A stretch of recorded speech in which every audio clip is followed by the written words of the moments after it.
You must be tired after your long drive. Why don't I book you a room? You can't buy me off with a free hotel room, Carly. Brando deserves an important role in Sonny's business.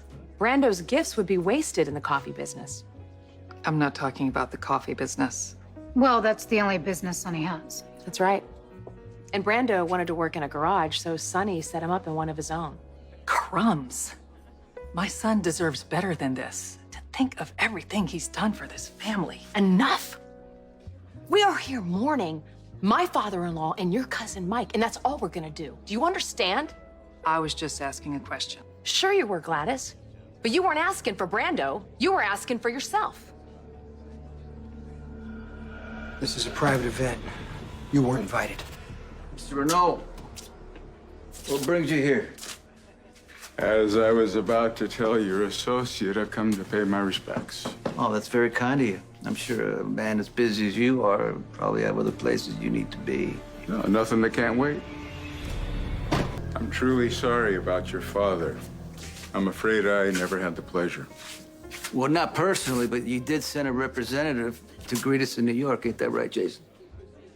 At any rate, I am sure your father was very proud to have a son rise from such humble beginnings, to see your family flourish. Mr. Renault? And speaking of family, your cousin here is someone you can be very proud of. Good to see you again, Brando.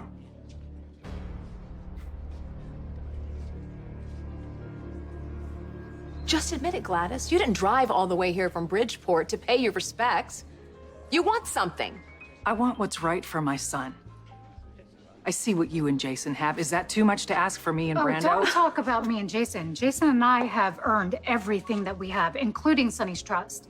And you can't just walk in here and demand your share and a whole new life handed to you. Why not? Unlike you and Jason, Brando and I are family. Wow. As much as you talk about family, you have no idea what it really means. Elizabeth. Hope we can start fresh now that the men who attacked you are behind bars. I don't see any need to dwell on it. In fact, I appreciate you making sure that those men were punished. I was mortified to learn that they were trying to impress me by beating up a relative of Sonny's. I mean, seeing them brought to justice was the least I could do. You're just a regular concerned citizen. I don't expect a medal for doing my civic duty. And here's someone else who is committed to what's good for our fair city, Commissioner Ashford. It's always such a pleasure.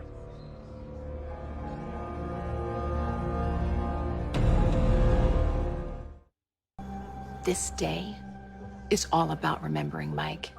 And we can discuss your ambition for Brando and your greed at another time. If Mike were here, he'd be ashamed to see how this family treats my son. If you want to do something for your son, you get back in the car that Sonny bought for you and you go back to Bridgeport.